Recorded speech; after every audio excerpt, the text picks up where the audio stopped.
우리 신약성경 히브리서 11장 7절 한 절 말씀만 보도록 하겠습니다. 히브리서 11장 7절 같이 한 목소리로 합독하도록 합니다. 시작. 믿음으로 노아는 아직 보이지 않는 일에 경고하심을 받아 경배함으로 방주를 준비하여 그 집을 구원하였으니 이로 말미암아 세상을 정죄하고 믿음을 따르는 의의 상속자가 되었느니라. 아멘. 사람은 누구나 자기가 닮고 싶어하는 또 본받고 싶어하는 그런 사람이 있습니다. 작년에 영국에서 축구하고 있는 프리미어 리그에서 뛰고 있는 득점왕을 차지했던 우리나라의 손흥민 선수는 닮고 싶은 선수로 호날두라고 하는 선수를 뽑았었습니다. 이제 최근에 인터뷰한 내용을 보니까 호날두하고 메시 둘 중에 누가 축구를 더 잘하냐 모르니까 내가 닮고 싶기는 호날두를 닮고 싶었지만 축구는 역시 메시가 더 잘합니다. 이런 대답을 하기는 했었는데 그렇게 호날두를 닮고 싶은 선수로 정하고 또 꿈과 실력을 키웠다고 합니다. 흔히 우리가 이제 롤모델이라고 하는 말을 쓰죠. 어떤 사람의 됨됨이나 또 능력이나 기술 그리고 인격 또는 말솜씨 정말 내가 닮고 싶은 사람, 본받고 싶은 사람을 우리가 흔히 롤모델이라고 이야기를 합니다. 누구에게나 그런 사람이 있습니다. 우리에게는 그런데 이제 더 나가서 그 사람의 어떤 인격을 담고 싶은 인격 모델이 있어야지 될 것입니다. 그래야 인격적으로 이제 닮아가면서 우리의 인격이 더 성숙해질 수 있을 것이기 때문입니다. 또 그 사람의 삶을 담고 싶은 어떤 삶의 모델이 있어야지 될 것입니다. 그래야 그 삶을 우리가 본받으면서 우리의 삶이 점점 더 발전하고 성장해 갈 수 있을 것이기 때문입니다. 그런데 우리나라는 어떤 그런 것을 담기보다는 외모를 많이 담고 싶어 하잖아요. 그래서 이마 툭 튀어나오게 이렇게 막 막고 또 코 오뚝하게 이렇게 세웠는데 코는 세워놨는데 여기다가 꼭 옛날에 100볼트짜리 콘센트 이렇게 꽂는 거 그거 이렇게 꽂아주고 싶은 그런 생각이 들게만 만들고 코를 이렇게 드러나가지고 그게 잘 됐다 잘못됐다가 아니에요. 또 입술까지 이렇게 이래가지고 도대체 이 사람이 원래 입술이 저랬던 사람인가 싶을 정도로 그렇게 입술을 뒤집어 놓고 그러잖아요. 근데 실질적으로 겉모습만 이래 닮으려고 한다기보다는 우리가 어떤 인격이나 그 사람의 삶, 어떤 됨됨이를 닮으려고 하는 그런 모습이 있어야지 될 것입니다. 그런데 우리 특히 그리스도인들에게는 어떤 신앙의 롤모델이 있어야지 되겠습니다. 그 사람을 닮아가면서 신앙이 더 성숙해질 수 있고 또 그 사람의 신앙을 본받으면서 신앙이 우리가 좀 더 깊어지고 좀 더 성장해 나갈 수 있는 그런 신앙의 모델이 있어야지 됩니다. 그런데 오늘 읽은 말씀을 보니까 우리에게 우리가 본받고 따라야 할 신앙의 모델을 한 사람 소개를 해주고 있습니다. 바로 노아입니다. 이 창세기 5장 29절을 보면 이 노아를 일컬어서 이제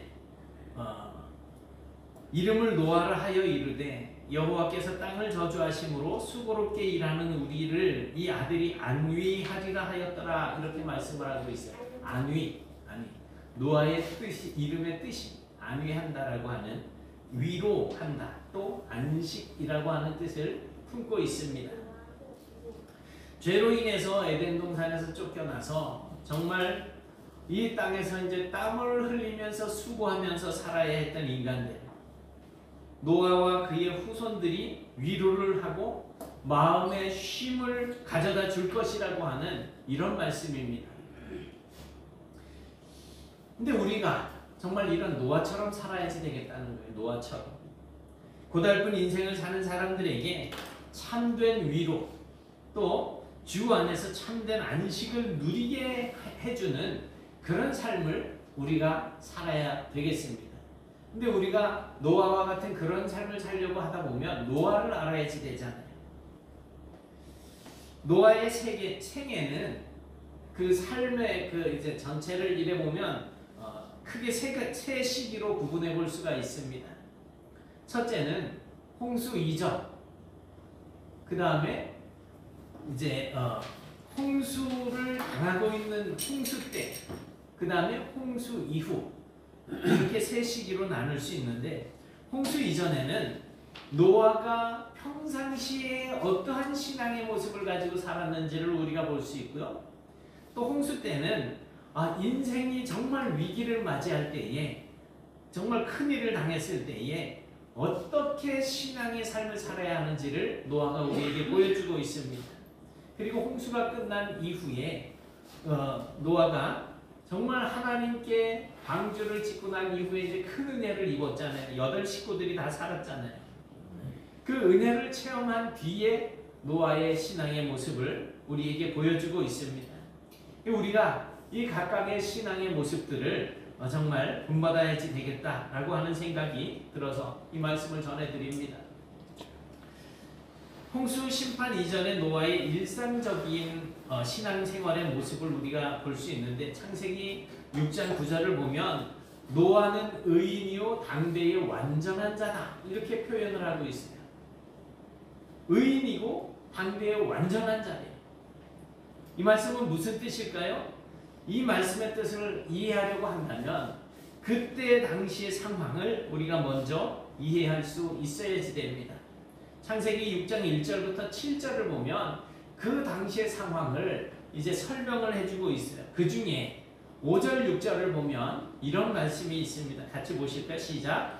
여호와께서 사람의 죄악이 세상에 가득함과 그의 마음으로 생각하는 모든 계획이 항상 악할 뿐임을 보시고 땅 위에 사람 지으셨음을 한탄하사 마음에 근심하시고.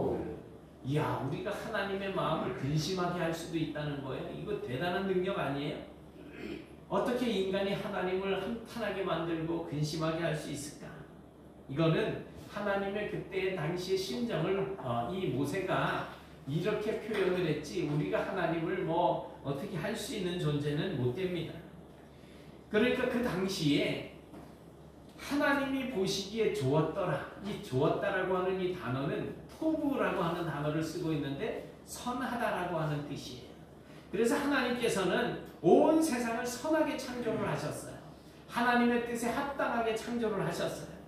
그렇게 창조받았던 인간이 하나님의 한탄거리가 되었고 또 하나님을 근심하게 되는 존재가 되었다는 것입니다. 이런 상황 속에서도 노아는 의인이었다는 거예요. 의인, 노아. 히브리어로 차디크라고 하는 단어를 쓰고 있어요. 차디크. 근데 이 말은, 차디크라고 하는 이 말은 법을 준수한다라고 하는 뜻의 의라는 뜻이에요. 법을 준수한다. 법을 지킨다. 그러니까 노아가 의인이라고 하는 말은 하나님의 법도를 잘 지키면서 사는 사람이었다라는 거예요. 하나님의 말씀을 잘 지키면서 사는 사람. 당시에는 모두 다 사람들이 다 하나님의 법을 떠나서, 이제 창세기를 읽어보셔서 아실 거예요. 자기들이 원하는 대로 살았던 시대였습니다. 그런데 노아만 그 중에서 하나님의 말씀을 따르려고 애를 쓰고 있었다는 것입니다. 노아만. 또한 이런 상황 속에서 노아는 완전한 사람이래요. 완전한, 여기서 완전하다라고 하는 이 단어는 탐임이라고 하는 단어를 쓰고 있는데, 이 말은 하나님 앞에서 순결한 상태, 하나님 앞에서 순결한 사람이라고 하는 뜻으로 쓰여지는 말입니다. 그러니까 노아가 완전한 사람이다, 당대의 완전한 사람이라고 하는 이 말은 하나님 앞에서 신앙의 순결함을 지키면서 살던 사람이었다는 거예요. 많은 사람들이 우상을 섬기고 세상적으로 나가서 자기들의 뜻대로 살았던 이 시대에 노아는 그 세상을 거슬러서 하나님의 뜻대로, 하나님 앞에서 신앙의 정절을 지키는 그런 삶을 살았던 사람이라는 거예요. 창세기를 기록한 이 모세는 바로 이러한 삶을 살았던 노아, 이 노아의 삶을 뭐라고 표현하느냐 하면 노란 글씨 하나님과 동행했다 이렇게 표현하고 있습니다. 우리가 하나님과 동행할 수 있는 방법은 하나님의 말씀을 지키면서 살려고 했고 하나님의 법도를 지키면서 살려고 해야지 된다는 거예요. 그리고 순결한 삶을 살아야지 된다는 거예요.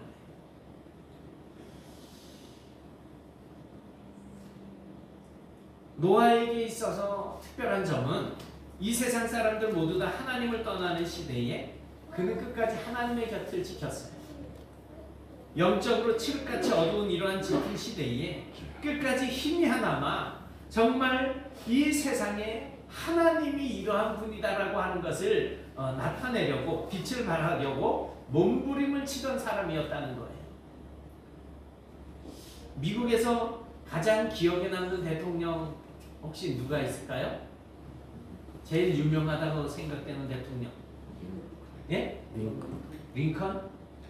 링컨밖에 모르시는 거 아니에요? 아, 저는 트럼프도 아는데. 부시도 있고. 대부분의 사람들이 미국의 대통령이라면 에이브라임 링컨을 이야기를 합니다. 한 번은 미국의 남북 전쟁 때에 이제 참모가 이 링컨에게 달려와서 다급한 보고를 합니다. 카카, 우리 군대가 밀리고 있습니다. 상황이 아주 어렵습니다. 그러니 하나님께서 우리 군대와 함께 해달라고 기도를 해야 되겠습니다. 정말 믿음 있는 이야기 같잖아요. 그런데 그때 링컨이 하나님께서 우리 군대와 함께 해달라고 기도할 것이 아니고 우리 군대가 하나님을 따를 수 있도록 해달라고 기도해야 한다. 이렇게 이야기를 합니다. 우리는 이러한 링컨의 기도하는 그 태도를 정말 마음에 새겨야지. 그래서 하나님 나에게 와서 내 편이 되어주세요 이게 아니고 언제든지 저는 하나님 뜻대로 살겠습니다. 이런 기도를 드리는 게 맞습니다. 다급한 상황이라고 하더라도 하나님의 뜻을 따르려고 하는 태도, 아무리 위급한 사건 속에서도 하나님께서 보시기에 아름다운 그러한 어떤 모습을 지켜 나가려고 하는 태도, 자세, 하나님과 동행하는 사람의 모습 아니겠습니까? 사랑하는 여러분, 우리가 이런 자세를 본받아야지 됩니다. 모두가 눈앞에 작은 이익에 팔려서 하나님의 뜻을 외면하는 이러한 시대에 정말 큰 손해를 보더라도 고집스럽게 우리는 하나님의 뜻, 하나님의 방식대로 삶을 살아야지 된다는 거예요. 그래야 우리가 하나님께 아무개는 의인이요, 이 2023년도 이 시대를 살던 시대에 완전한 자다. 내 앞에서 신앙의 순결을 지키려고 정말 애를 쓰는 사람이다. 인정을 해주시지 않겠습니까? 그런 우리와 하나님께서 함께 동행해 주신다는 거예요. 평상시에는 우리가 주님과 동행하는 삶을 살아야지 됩니다. 그것이 바로 하나님의 약속을 받은 자, 하나님께 복을 받은 사람들의 삶일 것입니다. 두 번째로 이제 홍수 때 이 홍수로 심판이 진행되어지고 있을 그때에 노아의 모습에서 위기의 때의 신앙의 모습을 우리가 볼 수가 있습니다. 오늘 읽은 본문을 보면 믿음으로 노아는 아직 보이지 않는 일에 경고하심을 받아 아직 보이지 않는 일, 저 멀리 있을 그 일에 대해서 경고하심을 받아 경외함으로 방주를 준비했대. 경외함으로 그 집을 구원하였으니 이로 말미암아 세상을 정죄하고 믿음을 따르는 의의 상속자가 되었다. 믿음을 따르는 의의 상속자가 되었다. 하나님께서 온 세상이 죄악으로 타락해버리자 세상을 물로 심판하실 계획을 작정하셨습니다. 하나님께서는 노아에게 이런 계획과 내가 이제 세상을 심판할 거야. 그러니 너는 방주를 만들어. 그 방주가 너희 가족들을 구원할 거야. 이 길을 알려주셨어요. 그러나 노아가 이런 하나님의 계획에 동참하여서 홍수 심판을 면할 수 있었다라고 하는 것은 정말 결코 쉬운 일이 아니었습니다. 우선 노아가 받은 명령은 너무나도 힘든 것이었었어요. 그 배의 규모가 이제 이 방주를 만드는 사람들이 노아와 그 세 아들 그리고 노아의 부인 그리고 세 며느리 합이 8명이 여자 4명이 같이 붙어서 8명이 방주를 짓는다고 한들 무슨 힘이 있었겠어요? 그 배 크기가 정말로 상식적으로는 납득할 수 없는 정도의 어마어마한 크기였습니다. 벌써 길이가 137m예요. 그리고 폭이 23m예요. 이 지금 여기보다 훨씬 넓죠. 그 다음에 높이는 14m예요. 14m면 보통 한 3, 4층 높이는 될 거예요. 배수량이 2만 톤이라 하는데 배수량이 2만 톤이 저는 어느 정도인지는 잘 모르겠고 또 용적량이 1만 4천 톤이나 된다라고 합니다. 어마어마하게 크기예요. 그런데 노아는 어부도 아니에요. 배를 잘 아는 사람도 아니고 바닷가에 살지도 않습니다.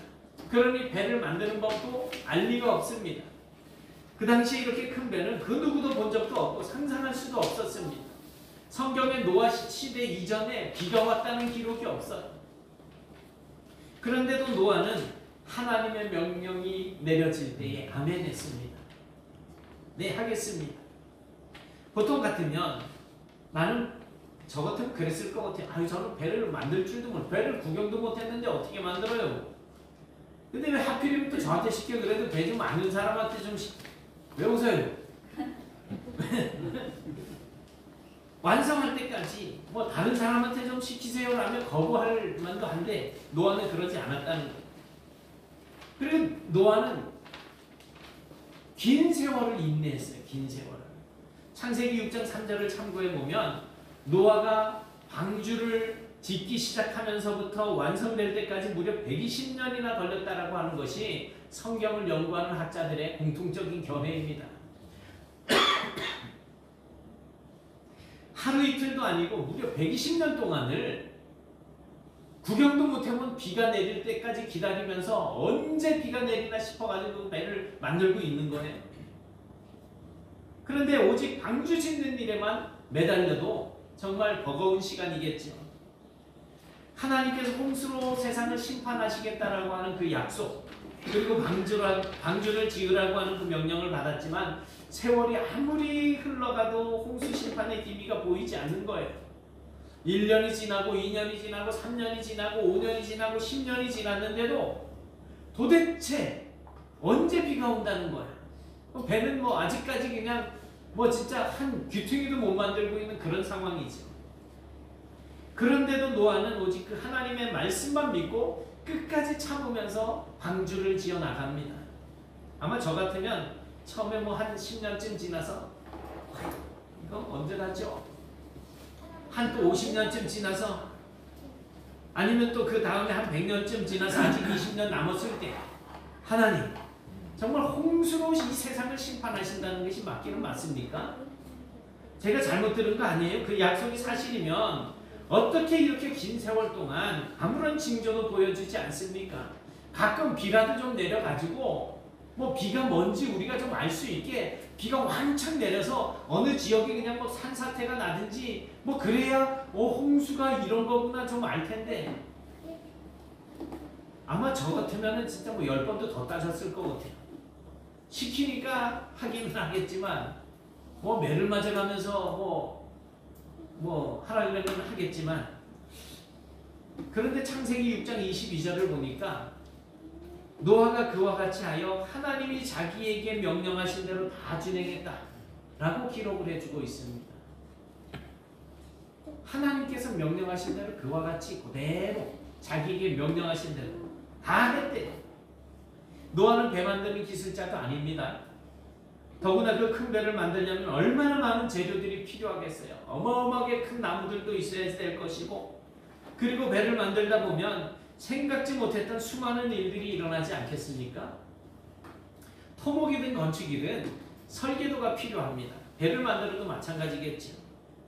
그렇게 설계도대로 진행이 되다가 중간에 설계를 변경하는 일들이 빈번하게 나타납니다. 저희 서울에 있는 둘째 차는 김명옥 이제 최근에 뭐 한 아직 2년 안 됐는데 성경 13독 했다고 이제 막 그러는 그 우리 처남 인테리어를 한단 말이에요. 우리 용선 집사님처럼 집도 짓고 막 한단 말이에요. 근데 한 번은 저 서울에 있을 때인데 교회를 맡아서 일을 했어요.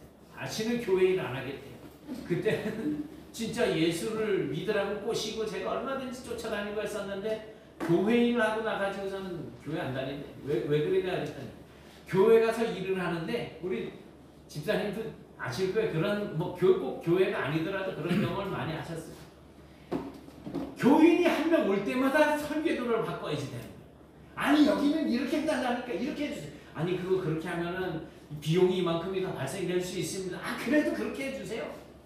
실컷 해가지고선 이제 재료고 뭐고 다 들여가지고선 변경을 해가지고 해놨는데 나중에 가가지고서 내가 언제 이래고서는 돈을 그냥 다 못 받는 거예요. 저는 이 공사를 하면 돈을 싸질머지고 있다가 그냥 현찰로 다 준다 그러더라고요. 근데 교회는 우리가 믿음으로 짓다 보니까 돈이 부족해요. 그러니까 공사하는 사람들 마음을 상하게 하는 거예요.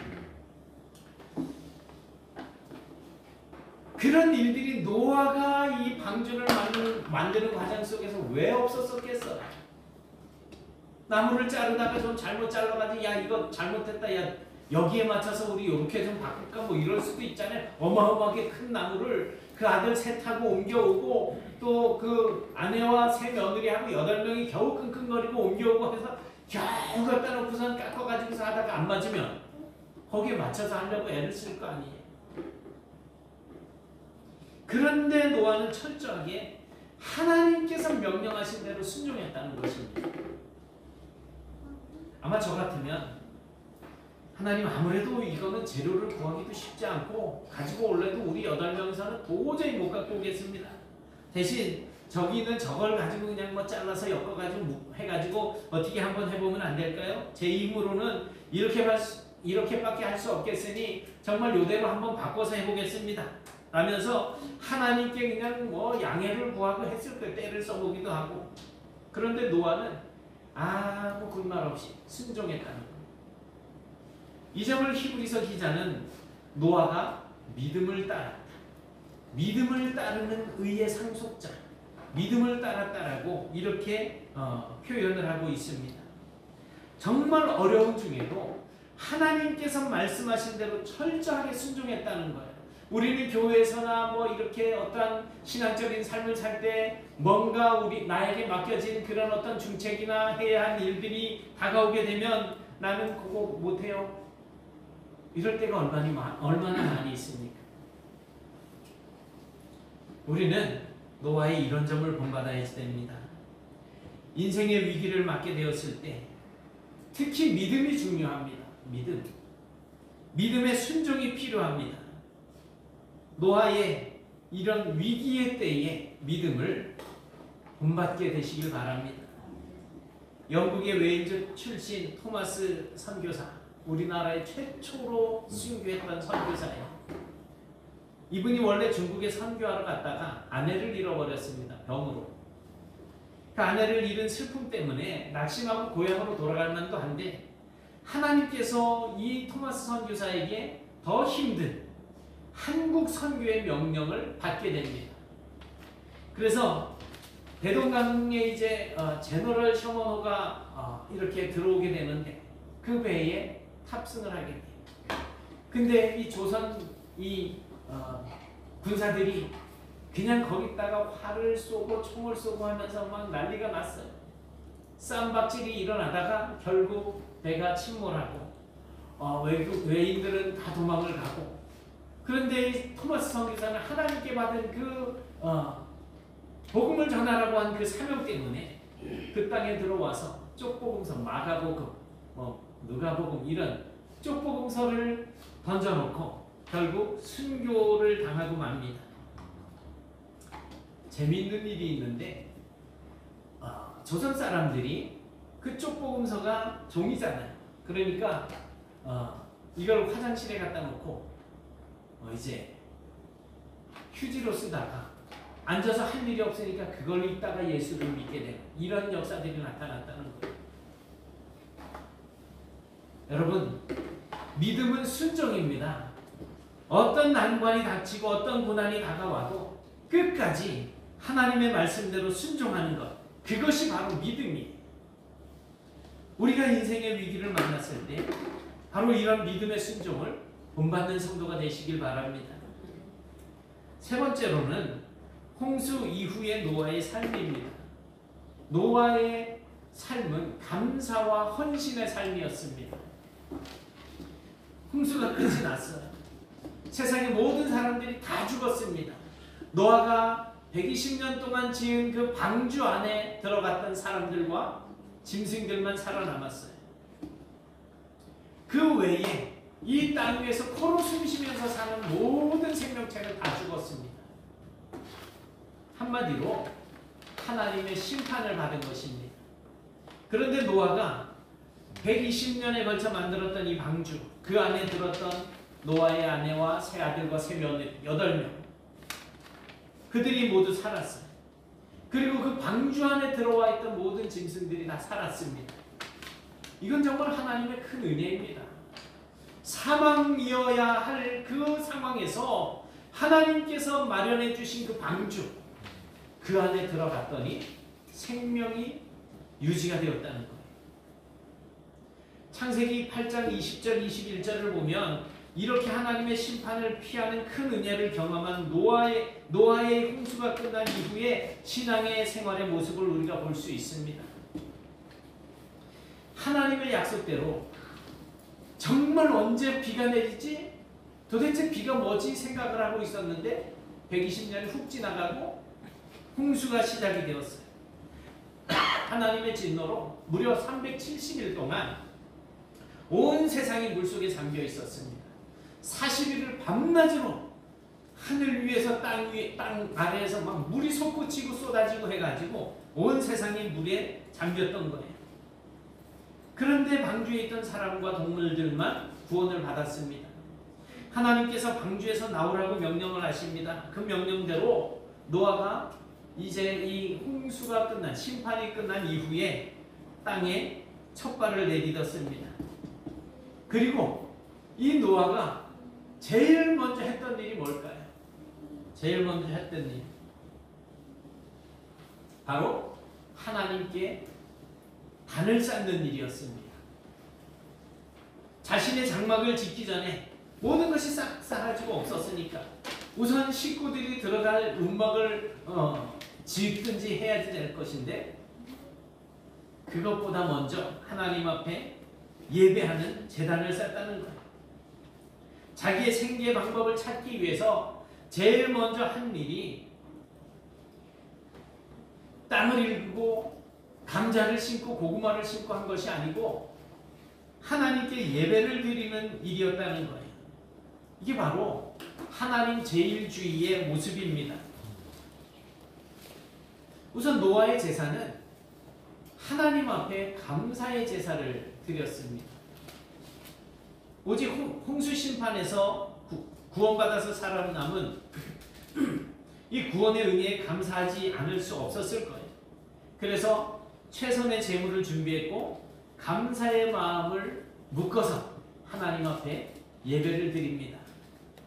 사실 어려울 때 우리가 하나님께 부르짖어서 기도하는 것은 쉽습니다.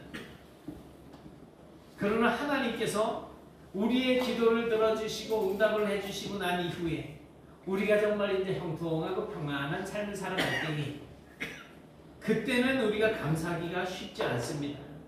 원래 사람은 간사해서 하나님의 은혜를 쉽게 잃어버리기 때문에 그렇습니다.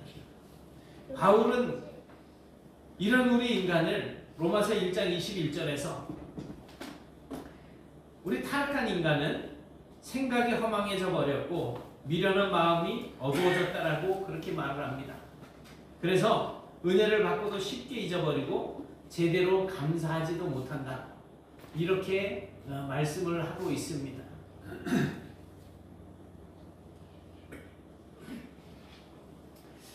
그러나 노아는 감사를 잊지 않았어요. 하나님 앞에 먼저 감사부터 했습니다. 우리도 그렇게 해야지 됩니다. 우리가 하나님 앞에 큰 은혜를 받았다면 감사부터 해야 합니다. 그래야 더 큰 은혜의 자리로 나아갈 수가 있는 거예요.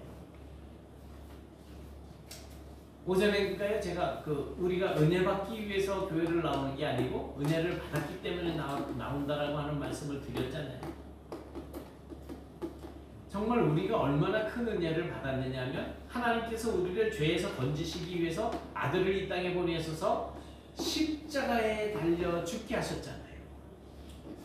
그거보다 더 큰 은혜가 어디 있어요? 예수님이 우리를 위해서 이제 십자가를 지시고 죽으셨다가 3일 만에 부활하시고 하늘로 올라가시면서 성령을 보내주셨어요. 그 성령께서 지금 여러분 안에 계신단 말이에요. 그 신기한 일이에요. 하나님이 내 안에 계신데, 우리 안에 계신데, 이거보다 더 큰 은혜가 어디 있어요?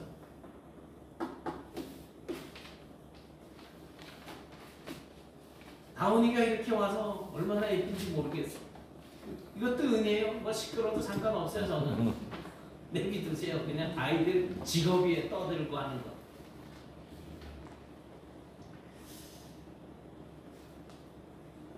그 다음에 노아의 제사는 헌신의 제사였습니다.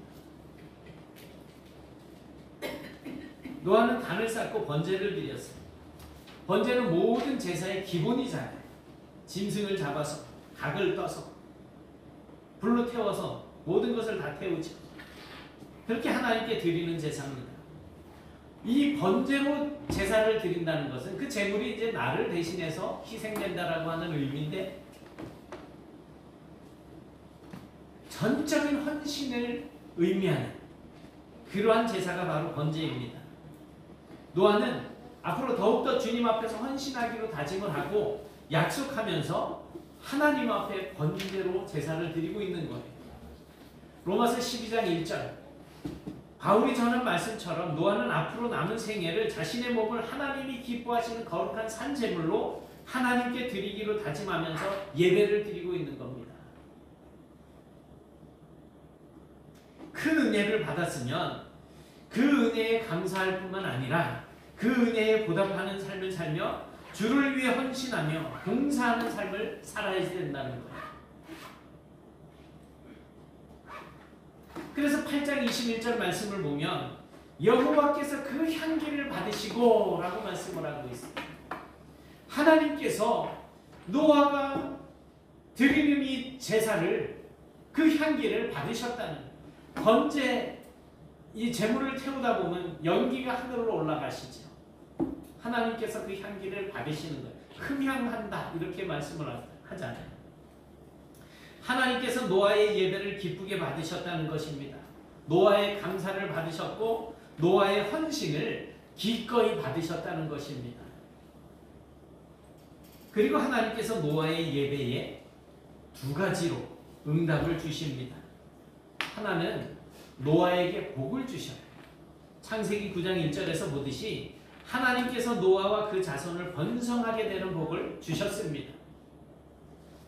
그리고 또 다른 하나는 9장 11절에 보니까 다시는 홍수를 심판하지 않겠다. 다시는 홍수를 심판하지 않겠다라고 하는 이 약속을 하시고 구름 사이에 무지개를 이제 무지개가 그 증거가 된다고 하셨습니다. 하나님께서 노아를 언약의 파트너로 삼아주신 거예요. 언약의 파트너. 그렇습니다. 하나님의 은혜에 감사하고 헌신을 다짐하는 사람들, 그리고 그렇게 하나님 앞에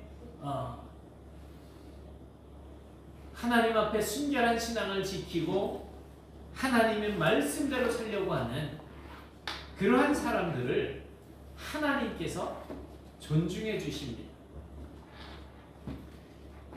그리고 그들을 하나님의 구원 사역의 파트너로 삼아 주십니다. 거기에서 끝나는 것이 아니고 이 땅 살아가는 동안 필요한 복들을 하나님께서 주신다는 거예요. 잘 되도록 해주신다는 것입니다. 우리가 주님의 은혜에 감사하고 하나님께 헌신하게 되면 주님께서 우리를 존중해 주실 것이고 우리를 주님의 소중한 파트너로 삼아 주십니다. 그리고 이 땅에서 주님의 그 축복을 누리면서 살게 해주십니다. 우리 주변에 얼마나 많은 복이 있는지 몰라요. 안 보이시겠지만 있어요. 보이셔요? 보이시면 다행이고 안 보이면 노력을 하셔야지. 하나님께서 우리에게 오만 복을 다 주셨잖아요. 지금 숨 쉬고 계시는 것도 하나님의 은혜 아니겠어요? 그것도 복이에요. 이 예배 이 자리에 나와서 오늘 다운이 얼굴 내가 보는 것도 복이고 다운이가 목사님을 보는 것도 복이고 복이야. 앞으로는 엄마를 끌고 나와. 엄마가 끌고 왔어요? 아니면 다운이가 끌고 왔어요? 다운이가 끌고 왔어요? 원래는 코인 하나 줄 건데 2개 줄게.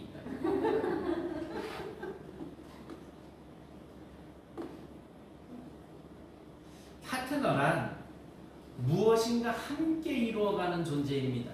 전능하신 하나님이 우리의 파트너이십니다. 뭐가 부족하겠어? 뭐가 두렵겠어? 따라서 우리는 무엇이든지 하나님과 동행하는 삶을 통하여서 이루지 못할 일이 없는 형통한 삶을 살게 되는 것입니다.